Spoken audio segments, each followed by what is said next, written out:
भारत पाकिस्तानमधील अटारी बॉर्डर पूर्णपणे बंद करण्यात आली आहे, त्यामुळे अनेक पाकिस्तानी नागरिक अडकले। दरम्यान पाकिस्तानला परत जाऊ देण्याची विनंती करत महिलांनी टाहो फोडला।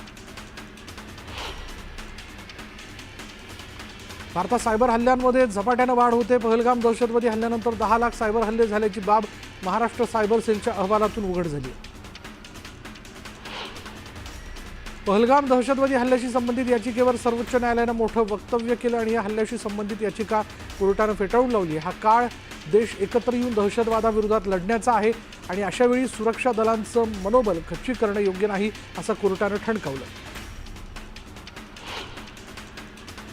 पहलगाम दहशतवादी हल्ल्याच्या तपासाला वेग आला। एनआयएचे प्रमुख सदानंद दाते बैसरण घाटीत गेले होते आणि एनआयएचे महासंचालक 3 तास बैसरण घाटीत होते। सूत्रांच्या माहितीनुसार एनआयए प्रमुखांनी घटनास्थळी सखोल पाहणी केली असून OGW नेटवर्क, कम्युनिकेशन सिग्नल आणि दहशतवाद्यांच्या हालचालींवर प्रत्यक्ष माहिती घेतली।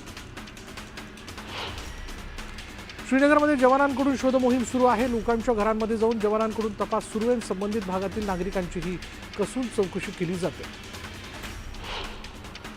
हल्ल्यापूर्वी 15 एप्रिलला दहशतवादी पहलगामला पोहोचल्याची माहिती एनआयएच्या तपासात समोर आली। दहशतवाद्यांनी 3 सॅटेलाइट फोन वापरल्याचेही एनआयएकडे पुरावे आहेत।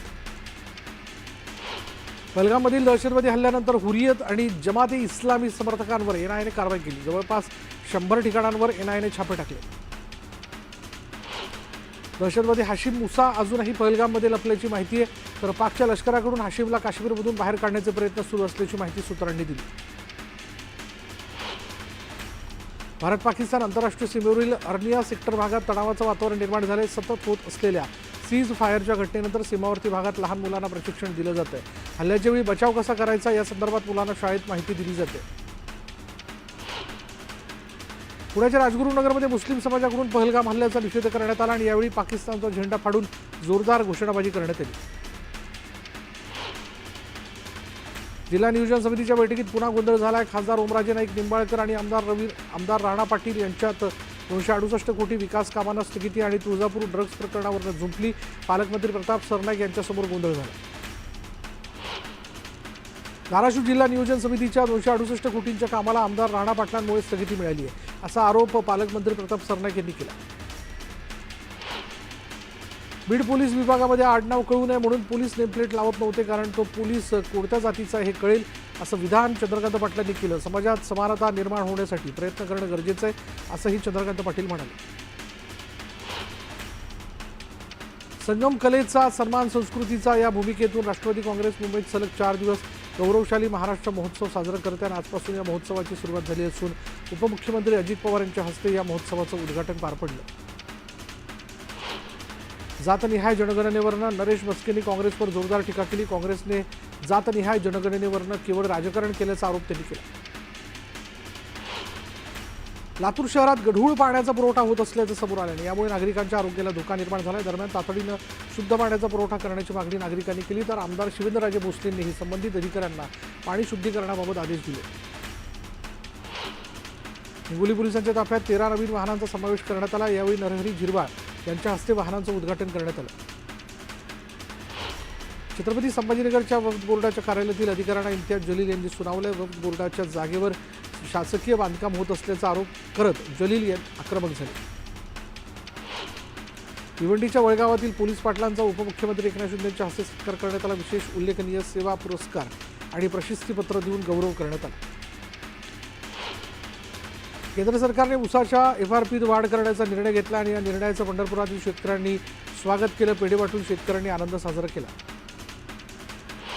पिंपरीमध्ये सायबर पोलिसांनी रॅन्समवेअर हल्ल्याबाबत सावध राहण्याचं आवाहन केलं। रॅन्समवेअर संगणकामधील महत्त्वाची माहिती एन्क्रिप्ट करून त्यासाठी खंडणीची मागणी होत असल्याचं पोलिसांनी सांगितलं आणि त्यामुळे नागरिकांना सावधानतेचा सल्ला देण्यात आला। मावळमध्ये पुणे मुंबई महामार्गावर 7 तासांपासून मोठी वाहतूक कोंडी निर्माण झाली आणि यामुळे वाहनधारकांना नाहक त्रास सहन करावा लागतोय। दरम्यान वाहतूक कोंडीवर तोडगा काढण्याची मागणी वाहनधारकांनी केली। नाशिक पुणे महामार्गावर प्रचंड मोठी वाहतूक कोंडी पाहायला मिळेल। संगमनेर तालुक्यातील घारगाव शिवार परिसरात रस्ता रुंदीकरणाचं काम सुरू असल्यानं 2 किलोमीटरपर्यंतच्या रांगा लागल्याचं दिसून आलं आणि त्यामुळे वाहन चालकांना नाहक त्रास सहन करावा लागला। पुणे शहरात गांजाची तस्करी सुरूच आहे. धुळे जिल्हा आणि ओडिशा राज्यातून आलेला 64 किलो गांजा पुणे पोलिसांनी जप्त केला. कारवाईत 2 आरोपींना अटक करण्यात आली असून त्यापैकी एक जण अल्पवयीन असल्याची माहिती पोलिसांनी दिली. डोंबिवली ते तळोजा मार्गावरील घोणीजवळ एका कारचा अपघात झाला आणि अपघातात 4 जण किरकोळ जखमी झालेत. अपघाताची संपूर्ण घटना सीसीटीव्ही कॅमेऱ्यात कैद झाली. दक्षिण सोलापूर तालुक्यातील बोरामणी इथे विहिरीत कोसळून बुडालेल्या मुलांचा अद्याप शोध सुरूच आहे. जवळपास 7 तासांपासून तहसील प्रशासन, पोलीस, अग्निशमन दल आणि आपत्ती व्यवस्थापन विभागाचं एकत्रित शोधकार्य सुरू आहे. 30 ते 40 फूट खोल विहिरीत मोठ्या प्रमाणात गाळ असल्यानं शोधकार्यात अडथळा येतोय. वर्ध्यात वादळी वाऱ्यासह गारपीट झाली. उमरी, बेलगाव, दिग्रस या परिसरात मोठ्या प्रमाणात गारपीट झाल्यानं उन्हाळी पिकांना फटका बसला आणि पावसामुळे जनावरांचा चाराही भिजला. त्यामुळे शेतकऱ्यांची तारांबळ उडाली. तर पुढील 2 दिवस वर्धा जिल्ह्यात पाऊस पडण्याचा अंदाज हवामान विभागाने वर्तवला. अमरावती जिल्ह्यातील मोजरी गावासह परिसरात अवकाळी पाऊस बरसला. गारपिटीसह झालेल्या पावसाचा कांदा आणि संत्र्याला फटका बसण्याची शक्यता आहे. त्यामुळे शेतकरी हवालदिल झाला. तर दुसरीकडे पावसामुळे वातावरणात गारवा निर्माण झाल्यानं उकाड्यापासून नागरिकांना दिलासा मिळाला. गोंदिया जिल्ह्यात वादळी वाऱ्यासह पुन्हा अवकाळी पावसाने हजेरी लावली. पावसामुळे मका, आंबा आणि भाजीपाल्याला फटका बसण्याची शक्यता आहे. त्यामुळे नुकसान भरपाई देण्याची मागणी शेतकऱ्यांनी केली. रत्नागिरी जिल्ह्यातील दापोली जामगे धरणाच्या कामाला वेग आला आहे. धरणाच्या कामात शेतकऱ्यांच्या शेतातून बेकायदेशीरपणे उत्खनन होत असल्याचा आरोप शेतकऱ्यांनी केला. तातडीनं उत्खनन थांबवण्याची मागणी शेतकऱ्यांनी केली. रत्नागिरीच्या दापोली शहरातील गटारीचं पाणी जोग नदीत सोडलं जातंय. त्यामुळे नागरिकांचं आरोग्य धोक्यात आलंय. गटारीचं पाणी नदीत सोडणं बंद करण्याची मागणी नागरिकांनी केली.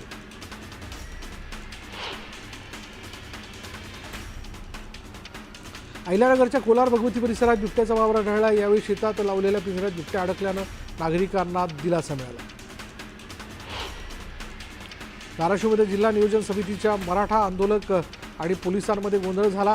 पालकमंत्र्यांना भेटण्यासाठी जाताना पोलिसांनी अडवल्यानं तरुणांनी गोंधळ घातला.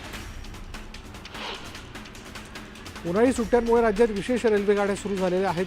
8 जूनपर्यंत रेल्वेचं रिझर्वेशन फुल झाले तर खासगी ट्रॅव्हल्सच्या तिकीट दरातही तिप्पट वाढ झाली.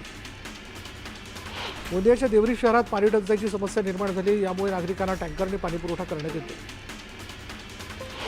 रासायनिक खत कंपन्यांकडून पुरवठ्यातील लिंकिंग पद्धत पूर्णपणे बंद होईपर्यंत रासायनिक खतांची वाशिमसह राज्यभरात खरेदी बंद करण्याचा निर्णय महाराष्ट्र फर्टिलायझर्स असोसिएशनने घेतला. आजपासून त्याची अंमलबजावणी करण्यात आली. नागपूर ट्रान्झिट सेंटरकडून यशस्वीरित्या जखमी वाघाच्या बछड्याचं रेस्क्यू करण्यात आलं. शेतालगतच्या नाल्यातून वाघाच्या बछड्याला जखमी अवस्थेत बाहेर काढण्यात आलं. वाशिम जिल्ह्यातील करडा इथल्या कृषी विज्ञान केंद्राकडून खरेदी केलेल्या लिंबाच्या रोपांना इडलिंबू लागल्याचा प्रकार समोर आला. चौकशी समितीच्या अहवालात ही बाब स्पष्ट झाली. त्यामुळे पीडित शेतकऱ्यांना नुकसान भरपाई देण्याची मागणी केली.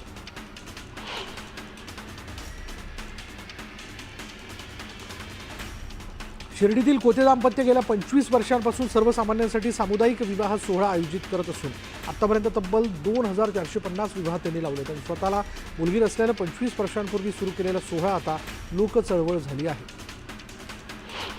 इगतपुरीमध्ये एल्गार कष्टकरी संघटनेनं आंदोलन केलं. जलजीवन मिशन योजनांच्या कामांची चौकशी करण्याची मागणी आंदोलकांनी केली. चौकशी न केल्यास वैतरणा धरणातील पाणी अडवण्याचा इशारा देण्यात आला. नंदुरबारमध्ये वक्फ कायद्याला विरोध करण्यात आला. यावेळी मुस्लिम समाजाने 15 मिनिटं लाईट बंद करून विरोध केला. दरम्यान वक्फ कायदा मागे घेण्याची मागणी यावेळी करण्यात आली.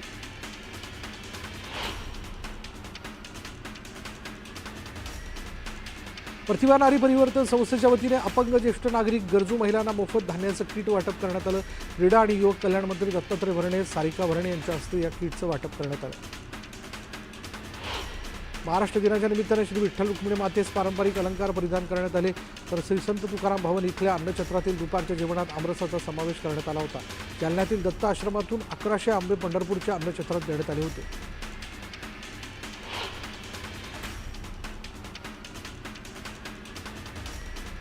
संत श्रेष्ठ ज्ञानेश्वर माऊलींच्या समाधीवर चंदनाच्या ओटीतून पांडुरंग साकारण्यात आले आणि दरवर्षीप्रमाणे यंदाही माऊलींच्या समाधी मंदिरातील गाभाऱ्यात मोगऱ्यांच्या फुलांची आरास करण्यात आली. विनायक चतुर्थीच्या निमित्तानं तसेच ग्रीष्म ऋतूत बाप्पाला शीतलता मिळावी यासाठी इथल्या श्री महागणपती मंदिरात गणपतीच्या मूर्तीला चंदन उटीचा लेप करण्यात आला. पारंपरिक धार्मिक विधीनुसार झालेल्या या सोहळ्याला मोठ्या संख्येने गणेश भक्तांनी गर्दी केली होती.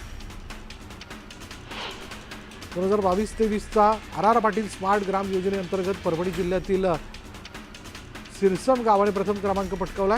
प्लास्टिक मुक्ती आणि सांडपाणी व्यवस्थापनात उल्लेखनीय काम केल्याबद्दल हा पुरस्कार देण्यात आला। सरपंच श्रीमती विमलाबाई केंद्रे यांनी गावकऱ्यांना सोबत घेऊन सिरसम गावचा चेहरा मोहरा बदलला। राज्य सरकारच्या 100 दिवसांच्या मोहिमेत उल्हासनगर पालिका आयुक्तांनी प्रथम क्रमांक पटकावला। यामुळे महापालिका मुख्यालयात आनंदाचं वातावरण आहे।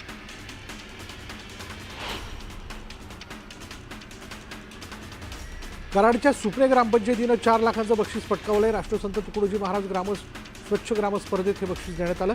दरम्यान गावकऱ्यांनी मिरवणूक काढत जल्लोष साजरा केला।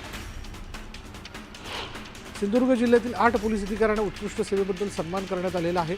यावेळी मंत्री नितेश राणेंच्या हस्ते सन्मानचिन्ह आणि प्रशस्तीपत्र देऊन सत्कार करण्यात आला। रायगडच्या अलिबागमधील कुमारी शर्विका म्हात्रे या 7 वर्षांच्या मुलीनं 16 पुरस्कार पटकावले। 140 गडकिल्ले सर करून तिने नवा विक्रम केला। दरम्यान शर्विकाचं सर्वत्र कौतुक केलं जातं। साताऱ्यात 1 मे हा दिवस गेल्या 27 वर्षांपासून गुलमोहर दिन म्हणून साजरा केला जातो। गुलमोहर दिनाच्या निमित्तानं विविध कलांचं सादरीकरण केलं जातं। महिला आणि बालविकास मंत्री आदिती तटकरेंच्या हस्ते रायगडच्या मुख्यालयात ध्वजारोहण पार पडलं। महिला पोलीस अधिकाऱ्यांकडून बाईक रॅली काढत महाराष्ट्र दिन साजरा करण्यात आला।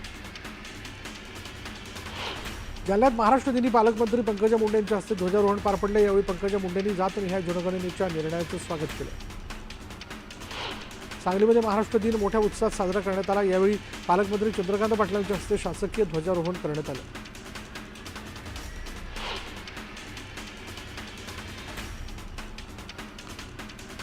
सिल्लोडमध्ये महाराष्ट्र दिन उत्साहात साजरा करण्यात आला। यावेळी आमदार अब्दुल सत्तारांच्या हस्ते ध्वजारोहण करण्यात आलं।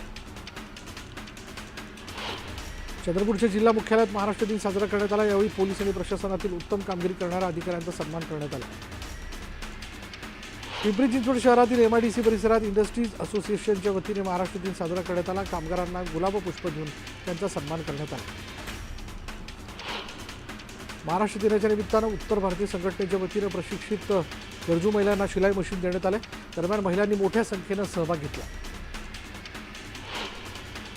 बुलढाण्याच्या खामगाव पिंपळगाव राजा रोडवर एसटी बस उलटली। रस्त्याचं काम सुरू असल्यानं भरावावरून बस घसरल्यानं अपघात झाला।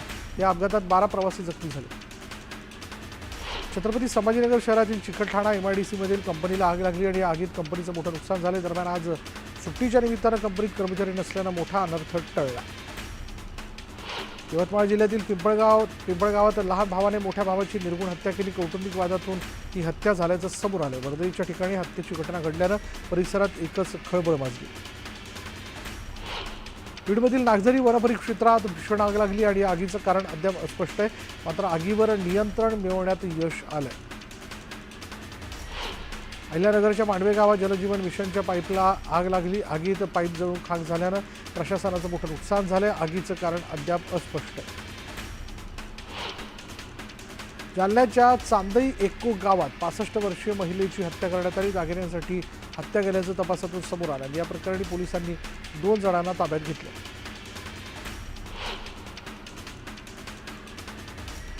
पालघरच्या वाघाडी